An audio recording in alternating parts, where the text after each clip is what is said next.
Hi, I'm Kim Morrison of More Marketing, and today I want to talk about ideal customers and your ideal customer profile, because it's incredibly important. But one of the greatest challenges that businesses face is attracting the right customers. However, if you aren't clear who you're targeting, you'll find it difficult to reach those people and generate revenue. Unfortunately, many entrepreneurs and business owners don't take the necessary steps to get to know who their potential customers really are before they start marketing. As a result, they often end up frustrated and disappointed when they don't make the sales they're expecting. Having an ideal customer profile, which I would probably call an ICP as it goes through, as it's otherwise a lot of words, you not only attract income, but it also allows you to develop the longer-term marketing you need for your products and services. When you know exactly who you're talking to and what they're looking for, your strategy will be more successful. An ideal customer profile, or ICP, will also help you with your branding, lead generation, your community building, content creation, and product development. So who is your ideal customer? Whether you're an entrepreneur who's just starting out or someone with an existing business, you need to build out a detailed profile. Everyone is not your customer. It's impossible to be all things to all people, and it doesn't make sense to try. So let's start by answering these two simple questions. Who do you want to serve? These will include people you enjoy working with, those you can relate to most, those for whom you have the complete solution to their challenges. For example, if you feel your experience and services will best suit women starting out in business, then part of your ICP will be female entrepreneurs. Then who do you not want to work with? This is an equally legitimate question. After all, you can't work with anyone in the world, so you need to make choices. For example, if you offer an action-oriented coaching package, you don't want to attract those who aren't ready to do the work. Or if you sell innovative storage solutions for modern homes, you don't want to draw people in who are very traditional in their tastes. It makes sense for you to choose the people who are the best fit for your product or service. You need to know the specific benefits your customers will receive when they buy and be able to describe how it helps them. So write down what your primary product or service is. If you already have customers, you can use data from past sales to help you figure out how and why your customers use your offerings. You can then identify the profile of your very best customers, and that can form the basis of your ICP. If your business is new, focus on the problem you're trying to solve, and your ideal customers should be those who want that problem solved. Most of us approach marketing as though we're trying to sell to everyone. However, when you try to appeal to everyone, you run the risk of appealing to no one. Your goal is to drill down to the specific person who is most likely to buy from you. That includes thinking about who you can help most and who you want to sell to. If you aren't making the sales you want, then you're failing to hit the mark when it comes to your promotions. If you're new to business, then you're in a great place to start because you're laying the important groundwork now to get you those sales later. If you don't have customers yet, there are several ways you can approach this. First, just reflect on your own experience. This will be especially valuable if you've gone through the challenges your target market is facing and you can identify with them, which is often the case in business. For example, if you suffer from a skin condition and found a healing treatment which you now offer for sale, you'll be able to empathize with the pain and embarrassment of fellow sufferers. Talk to people you know personally, friends, family, colleagues, who are representative of your ideal customer, and get their take on the questions. Post to social media groups you belong to if you can get the permission of the group moderator. For example, if you're in a supportive group for new entrepreneurs where you help each other, you may be allowed to post a survey.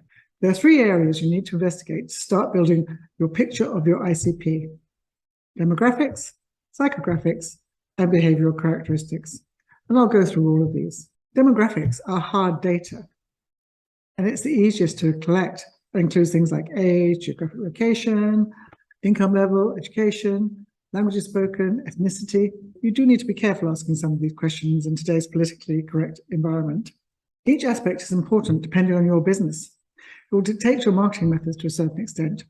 For example, age can have a major effect on consumer behavior, as advancing years may lead to changes in lifestyle, personal values, and health needs. Geographic location may have an influence on people's clothing. I live in Portugal, so I don't need much warm clothing. Here's an example of a short demographic profile. The questioning for this category would be simple and straightforward. For example, how old are you? Where do you live? How much do you earn?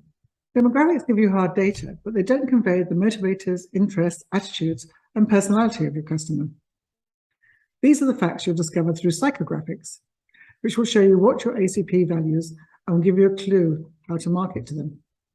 Psychographics include personality, attitude, values, hobbies and pastimes, lifestyle, general behaviour, and political or religious views. You're looking to get a global idea of the personality traits of your ICP to see if they have preferences such as religious or spiritual beliefs or political or social leanings, which will have an impact on how you market to them. You can see I've added that to the demographic profile I showed you earlier. And here are some examples of the kind of questions you can ask. Simple things like, how would you describe yourself? What's your favourite movie of all time? And a few more here. What do you do when you're not working? How do you like to spend your time on the weekend? How do you access information? TV, internet, radio, podcasts? These will all make a difference to how you choose to market your business. You may not consider behaviours as facts, but in terms of an ICP, when they are habitual, they give crucial information that can be considered factual. And here are some example questions that are important to ask to establish behavioural characteristics. This is particularly relevant in terms of finding out where your clients are. So, is your client customer active on social media? There's no point spending all your time marketing them on social media if they're not there. And which platforms do they use? Is their favourite platform the one that you happen to like? It may not be. So again, you won't find them there. Establishing all this information is really valuable in terms of moving ahead and developing your ICP. Problems show up in people's lives in all sorts of ways, including financial concerns, health issues, relationship difficulties, business worries, and more. Someone who is in a challenging situation will be paying a cost somewhere along the line. And that cost is what we mean by their pain points. Your ideal customer will be experiencing pain, which you'll hope to alleviate with your product or service. Therefore, it's important for you to be able to identify at least some of these dilemmas so that you can understand your ICP's stresses better and target the right solution for their needs. Again, here are some sample questions that you can ask to find this out. What is your biggest challenge at the moment is a key one, and fears and frustrations are also very important to establish. How important is this for you to handle right now will give you an idea of how ready someone is to purchase from you. The flip sides of the difficulties people experience are their dreams and aspirations. These are their motivators and guide their goals in life. On the surface, your ICP may seem solely business-focused, but if you dig deeper, you'll find their true drivers. For example, if you have a customer who says their specific financial goal is to make 6 figures this year, ask them why they want that income. They'll come up with a real reason, which could be to send their children to college or private school, buy their own home, be debt-free, take early retirement and travel the world, provide comfort for their elderly parents, just to have peace of mind. Again, here are some sample questions you can use. This is one of my particular favourites. If you could wave a magic wand and have things any way you wanted, what would you ask for? And also, what would it mean to you if you achieved your desired income? Or how do you see your ideal lifestyle? These are all really important to establish their behavioural characteristics. Up to this point, you've been primarily working from your own thoughts and possibly some data if you have existing customers. Now it's time to research in depth to make sure your expectations are correct and to gather information that you still need. The best way to find out what's going on in the heads of your ideal customers is to talk to them. This can be meeting them for coffee, having a telephone chat, or a Zoom or a Skype session. It means talking to a live person for a period of time. This is great because it's your opportunity to mine for gold and to set you and your business up with the best chance of success. This is the stage that most business people and entrepreneurs breeze through quickly or skip entirely. If you're new to your business, find a minimum of 5 people you can talk to and make this step a priority and set up calls with them. If you have existing customers, don't think you can skip this step. Choose 5 of your best customers and arrange to speak to them. You can also create a survey. That's also not instead of. If you still don't have all the information you need to compile a complete ICP, then there are plenty of other sources you can use to supplement your data. Here are some ideas to get you going. Think beyond the professional sphere to their interests and see if you can find them at the golf club, riding stables in my case, Rotary, charity events. Visit places your would-be buyers go to, such as restaurants, gyms, supermarkets, daycare centres and offices. Make notes of the products or services you see them using, if they look happy or frustrated, what they're talking about, and so on. Look into any specialist publication they might read and podcasts they listen to. And don't forget to look at your competitors too. Now you have your ICP, you'll want to start using it right away to benefit your business. It can help you grow your business in so many ways, including building your community, attracting new leads, branding your business, content creation, sales and marketing, onboarding new team members, as everyone in your business should know your ICP. You'll want to address all of these, but you can't tackle everything at once. Choose where you think this detailed ICP will have the greatest impact for you right now. One of those areas may be your existing sales copy.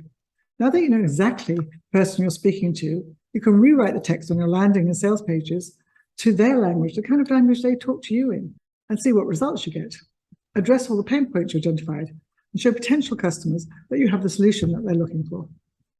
This will influence your messaging and the goals you set over the coming months.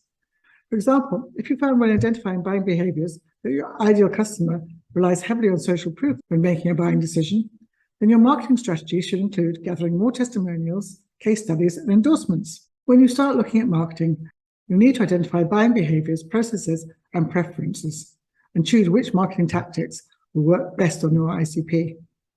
For example, if you offer business-to-business service and you discover that all your potential customers use LinkedIn, then it's obvious that this must be your focus when it comes to social media marketing. If you find that your ideal customers like to try before they buy, then see how you can incorporate this in your promotion by offering a free sample or free trial.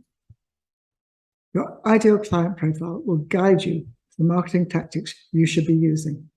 I hope this information has helped you build your ideal client profile so you can grow your sales.